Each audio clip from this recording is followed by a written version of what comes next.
The US. Land of the free, home of the brave. Truly a wonderful place to live. But there is one issue that has caused quite a bit of distress among its citizens: the government shutdown.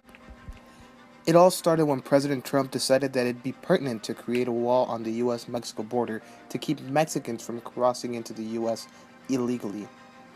If there was one thing that history taught us, is that using walls is a greatly effective tool for keeping people out.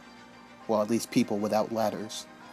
However, even though he promised Mexico would fund the wall, and Mexico was willing to do so, President Trump wants $5 billion from the government to build the wall. Regardless, what would a flimsy $5 billion do to a government that has ran perfectly well with a debt of over $20 trillion? Apparently, a lot. Since the evil Democrats decided not to give Trump his way, he decided to throw the biggest temper tantrum in United States history by shutting down the government for an indefinite amount of time. This means that government agencies are out of commission for the time being, with the exception of a couple of them. This has caused quite a bit of controversy because although the government shut down, federal workers still have to show up to work without getting paid. Ironically, the very people that Trump swore to protect with the wall are now the most affected by it. Sure, in a country with over 350 million inhabitants, 800,000 affected workers doesn't seem like much, but it's way more than that. It is not only 800,000 workers that are affected, it's 800,000 families. And for some of these, the government job was their only source of income. The mere fact that the president disregards this family, nay, acknowledges but continues his antics, is bizarre. The issue is no longer about Democrats versus Trump. It's about right versus wrong. Let's say Trump does build the wall and keeps illegal immigrants out of the country. Going back to the latter thing, who's to say that wealthy drug cartels won't find a way to sneak in their contraband? A wall will not fix that.